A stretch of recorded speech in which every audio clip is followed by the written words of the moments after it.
বুঝলে আমরা ম্যাথমেটিক্যাল প্রবলেমগুলো সমাধান করতে পারবো। আমরা আজকে শুধু দেখাবো আজকের ক্লাসে সহগ সমীকৃত করার নিয়ম। এই নিয়মটা দেখিয়ে আমরা কিছু গাণিতিক প্রবলেম তোমাদের সামনে আজকে আলোচনা করব। দেখো, সহগ সমীকৃত আমরা কিভাবে করব। আমরা যদি একটা অভেদ লিখি এভাবে লিখবো 6x square equivalent ax square plus bx plus cx to the power 4 plus d যদি লিখি, লিখলে এখানে আমরা সহগ কিভাবে সমীকৃত করব। দেখো, সহগ যেভাবে সমীকৃত করব, এখানে আমাদের আছে কি, চলক আছে x স্কয়ার, x আছে cx টু দি পাওয়ার 4 আছে, একটা ধ্রুবক পদ আছে। এই পদগুলোর আমরা সহগ সমীকৃত করব। দেখো, এখন তোমার চিন্তা করতে হবে এই অভেদের বাম পাশে x স্কয়ার আছে কিনা। তাহলে আমরা আগে লিখি x স্কয়ার এর সহগ সমীকৃত করে,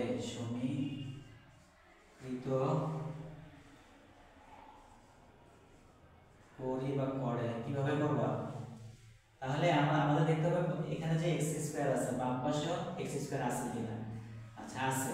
তাহলে x স্কয়ার আগে যে সহগটা আছে এটা আমরা আগে লিখব 6 ইকুয়াল টু 6 দিয়ে সমান সমান চিহ্ন দিলাম। তাহলে এই x স্কয়ার আগে কি আছে, a আছে। তার মানে আমরা কি পেলাম, সুতরাং a এর মান পেলাম 6। ঠিক আছে, a এর মান পেয়েছি 6 পেয়েছি। ঠিক আছে, এবার কার সহগ সমীকৃত করব, x এর সহগ সমীকৃত করব। দেখো, x এর সহগ সমীকৃত করে। এখন দেখো, বাম পাশে কি এই অভেদের বাম পাশে x আছে? বাম পাশে কিন্তু কোনো x নাই। তাহলে x না থাকলে x এর সহগ আমাদের 0 ধরে নিতে হবে। তাহলে আমরা লিখব 0 ইকুয়াল টু কি লিখব, 0 ইকুয়াল টু b লিখব। তাহলে সুতরাং b এর মান পেলাম 0। এবার আসো cx টু দি পাওয়ার 4, এখন x টু দি পাওয়ার 4 এর সহগ সমীকৃত করব। x টু দি পাওয়ার 4 এর সহগ সমীকৃত করে। দেখো তো এই অভেদের বাম পাশে x টু দি পাওয়ার 4 আছে কিনা।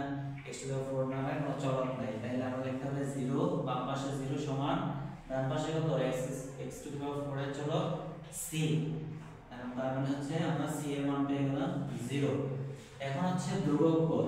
দেখো তো এখানে ধ্রুবক পদ আছে কিনা। ধ্রুবক পদ কোনগুলো, শুধু সংখ্যা যেগুলো যার সাথে চলক নাই, x y z নাই, সেগুলো হচ্ছে চলক। তাহলে আমরা লিখব ধ্রুবক পদ এর সহগ সমীকৃত করে পাই। তাহলে বাম পাশে d এর কোনো মান নাই বা ধ্রুবক পদ নাই, তাহলে আমরা লিখব 0 ইকুয়াল টু d। তার মানে d এর মান পাইলাম 0। এভাবে আমরা ম্যাথ যখন করব একটু পরের ক্লাসে তোমাদেরকে ম্যাথ ক্লাস দেব, সেখানে আমরা এই সহগ সমীকৃত করা লাগবে।